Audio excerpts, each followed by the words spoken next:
I was 32 years old and I managed operations for 4 restaurants that served 3,000 people a week.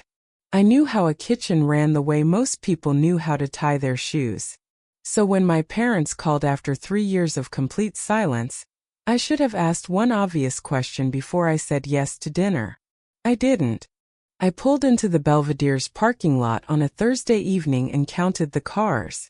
Dad's truck, Mom's sedan, Aunt Linda's Buick, Uncle Greg's SUV, Brooke's hatchback with the cafe bumper sticker from the business that had died 11 months after it opened.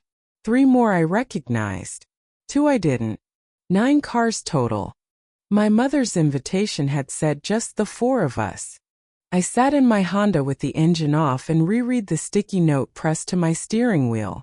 One dinner, then home. I'd written it that morning with the particular kind of hope you feel when you're about to walk into something you know might hurt.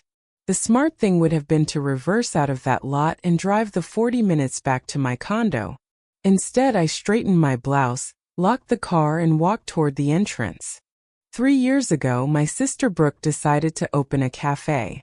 Not because she'd written a business plan or studied the market.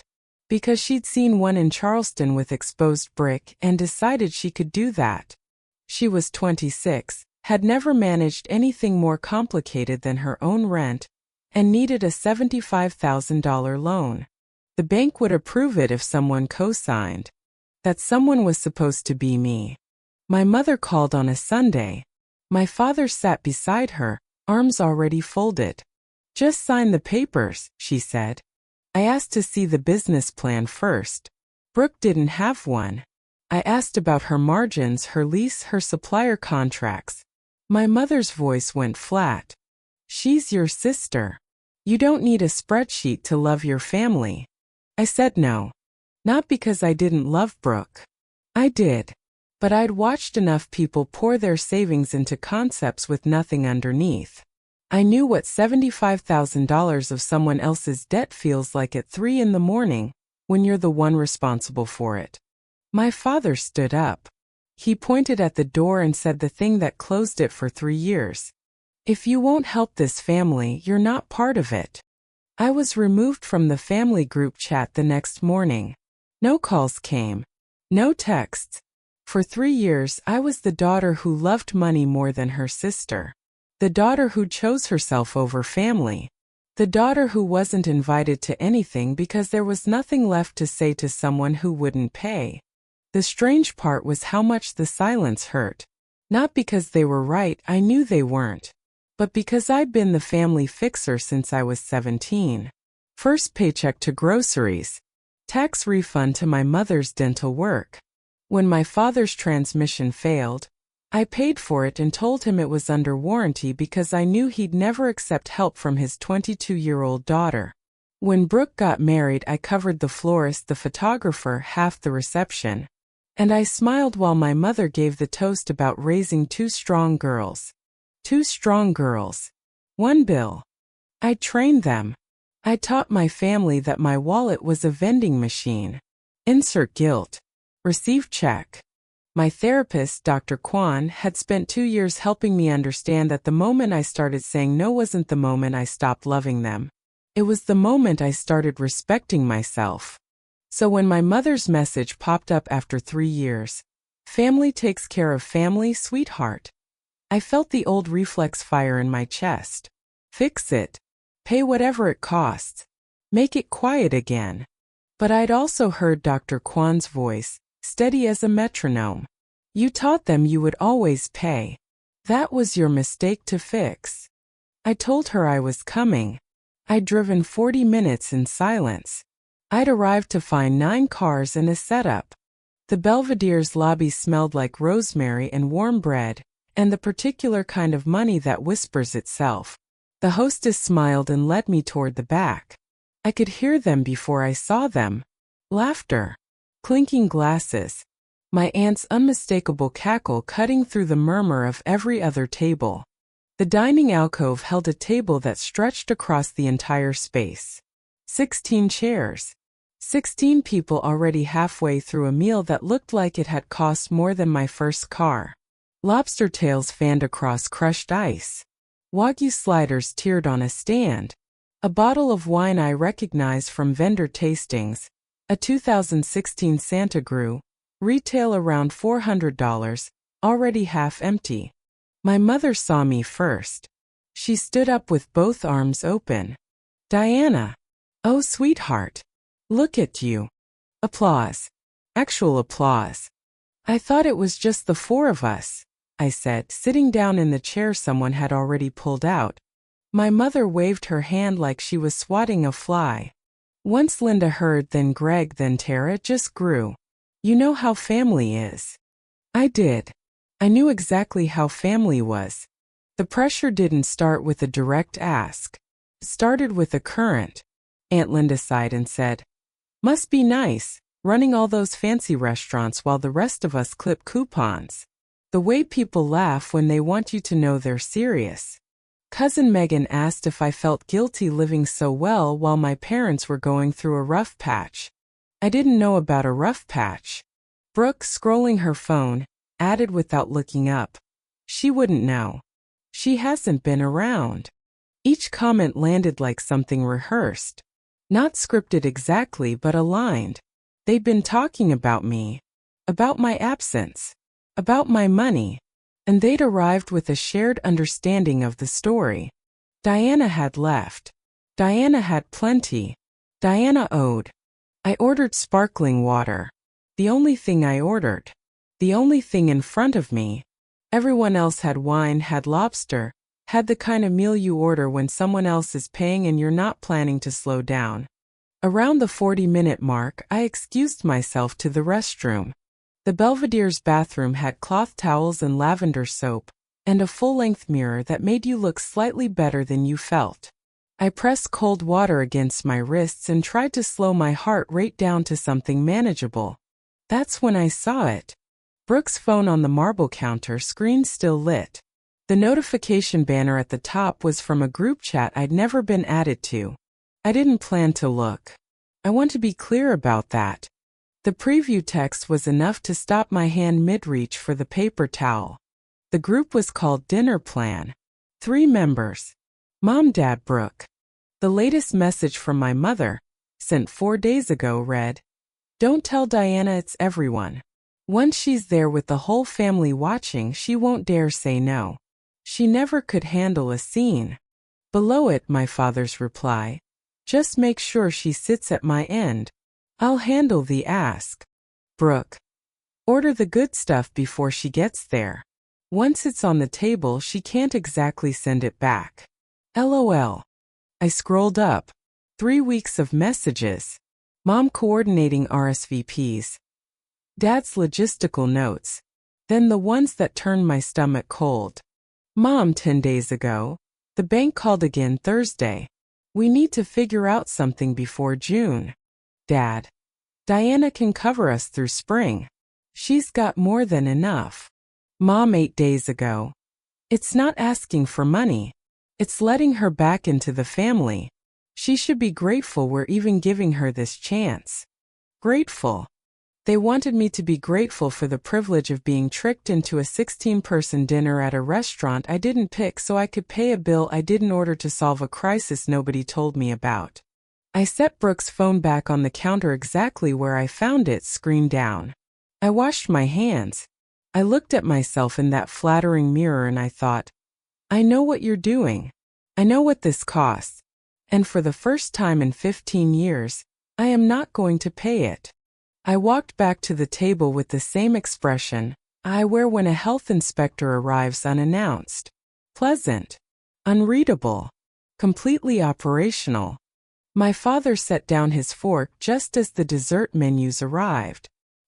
He folded his hands on the edge of the table, a gesture I'd seen him make before signing contracts, before delivering speeches at Thanksgiving, before telling me at 23 that he needed a cosigner.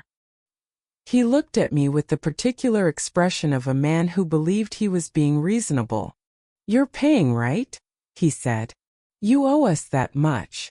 5 words. 16 people heard them. Nathan, the young waiter refilling coffee behind me, heard them. The couple at the next table heard them. My mother nodded. My sister smirked. My aunt reached for another pat of butter like the matter was settled. I didn't answer right away. I'd learned that silence does more work than words in a room full of people who are used to being agreed with. 3 seconds of quiet. 5. The kind of silence that makes 16 people shift in their chairs and reach for their water glasses and suddenly remember they have something interesting to look at on the wall behind you. I set my napkin on the table. I smiled. "Let me go take care of things," I said and stood up.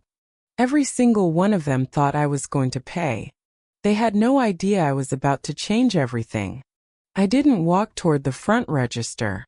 I walked toward the service station at the back of the dining room where Nathan was organizing check presenters and a floor manager named David was reviewing a ticket. David wore the standard uniform, black shirt, black tie, earpiece, and had the look of a man who'd been in the industry long enough to handle whatever walked up to him. I kept my voice low. Not dramatic. Not conspiratorial. Just the volume you use in restaurants when you're handling something that doesn't need the dining room's attention. "Excuse me, David." He turned, professional smile ready. "I'm not the host," I said quietly, "and I won't be covering this table tonight. Please bring the full check to the gentleman at the head of the table. His card is already on file for the reservation." David blinked once. He glanced at Nathan, then back at me. Both of them looked at me the way restaurant professionals look at someone who speaks their language, with immediate, precise attention. "And split just my sparkling water onto a separate check," I continued. "Add 30% to mine for your team. You've earned it." Nathan's eyes widened slightly. David read the situation the way a good floor manager reads every situation. Fast. Thorough. Without judgment. He nodded. "Done." That was all. No argument. No hesitation. No "Are you sure, ma'am?" Because David had been doing this long enough to know what a redirect looked like, and Nathan had been watching that table long enough to understand why one was needed. I paid my check on the spot. 1 sparkling water. 2 refills. Plus a 30% tip for Nathan. That would be the largest tip he'd received in a month. I walked back to the table and sat down.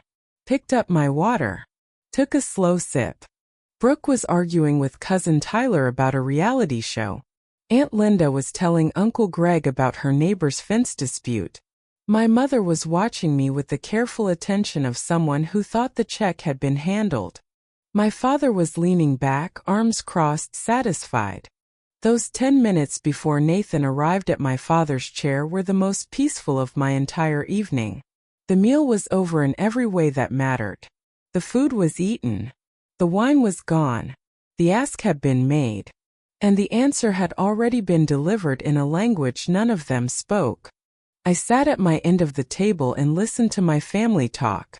Aunt Linda complained about the cost of mulch. Uncle Greg told a fishing story that had no ending. My mother laughed. For exactly 3 seconds, she sounded like the woman who used to sing Dolly Parton in the kitchen, while butter melted in a cast iron skillet. I almost felt something. Almost. But then I looked at my father, who was checking his phone under the table with the tight-jawed focus of a man waiting for a text he didn't want to receive. And I remembered the message I'd read on Brooke's phone. "Diana can cover us through spring. She's got more than enough." Nathan appeared at the edge of the alcove and I knew before he took his first step exactly whose chair he was walking toward. He placed the leather check presenter directly in front of my father. Not in the center of the table. Not near me. Directly in front of Raymond Mayfield, the man who'd made the reservation, whose card was on file, who told the waiter to put it all on this 2 hours ago. The table conversation died like a candle in a draft. Dad stared at the leather folio for 2 seconds. I could see him processing. The check was supposed to come to Diana. The check was supposed to come to Diana. The check is in front of me. Mom's eyes went wide. She looked at me, then at the check, then at me again. For the first time all night, Her composure cracked enough to show the math running behind it. Diana, she started. Dad recovered first. He'd spent 63 years never admitting he was caught off guard. He picked up the check presenter with a casual flick and did not look at the total. He couldn't look at the total. If he looked at the total in front of 16 people, the performance would end. I've got it, he said, pulling his credit card from his wallet with the same two-finger flourish he'd used earlier. We're celebrating, remember? Nathan took the card gently. I'll be right back, sir. He said it the way you say things when you know what's about to happen and the person you're talking to doesn't. Dad leaned back, crossed his arms, smiled at me with the full confidence of a man who believed his card would save him. Nathan came back in 4 minutes. He stood beside my father's chair. He leaned down and said at a volume designed to be discreet, but heard by a table that had gone silent enough to hear ice melt. I'm sorry, sir. The card has been declined. Nobody moved. Dad's smile held for 1 more second. A reflex, like a light that stays on after you flip the switch. Then it went out. Run it again, he said quietly. Nathan nodded and disappeared. He came back in 2 minutes. Same lean, same gentle voice. I'm sorry, sir. Still not going through. Would you like to try another card? Dad reached for his wallet. His fingers moved through the slots. 1 card, then another, then a third he pulled from behind his driver's license like a last bullet in a chamber he'd forgotten he loaded. The table was silent. 16 people. No forks moving. No wine being poured. No laughter. Just the sound of Raymond Mayfield's 63 years of pride compressing into a wallet he couldn't close fast enough. Nathan came back a 3rd time. He didn't need to speak. His face said it all. Dad looked at Nathan. Then he looked at me. Not with anger. Not yet. With the raw, unguarded expression of a man who has just realized in front of every person who matters to him that the net he'd been counting on was gone, and the ground was exactly as hard as he'd always feared. He looked at me the way you look at a lifeboat that's pulling away from the ship. I picked up my sparkling water. I took a sip. I set it down. I didn't do anything, Dad. Your card was declined. That's between you and your bank. His chair scraped back against the hardwood with a sound like tearing paper. Diana. His voice was low, controlled, shaking at the edges. What did you do? You were supposed to. He stopped himself, but not fast enough. The sentence hung in the air, unfinished, visible to everyone. You were supposed to pay. My mother started crying. Not the quiet kind. The performative kind. The kind with gasps and dabbing and enough volume to recruit sympathy from adjacent tables. I kept my voice level. Calm. The way I speak to vendors who try to short my invoices. Tell me what you did for me in the last 3 years, Mom. Out loud. In front of everyone. Brooke slammed her hand on the table. This is so typical. You always have to make everything about you. I stood up slowly. Not fast. Not dramatic. The way you stand when you've made your decision, and you don't need the room's permission to leave. This isn't about me, I said. This is about a dinner I wasn't told about. A family I wasn't told was coming. A bill I didn't order.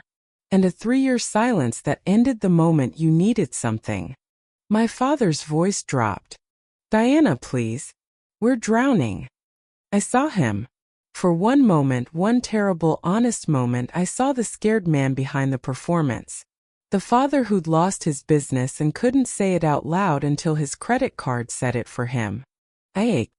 Then he added, and you'd let us. The ache stopped. If you need real help, I said. Real help, I will sit down with you and a financial counselor and we will figure out a plan.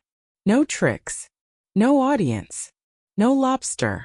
But this, I gestured at the table. This isn't asking for help. This is a trap. My mother's crying shifted into something harder. That's not fair, Diana. We just wanted you back. You wanted me back for what I could cover, I said. I read the messages. Diana can cover us through spring. She's got more than enough. The table went white. Brooke's face drained. Mom's hand flew to her mouth. Dad looked at the tablecloth. You didn't invite me to make amends, I continued.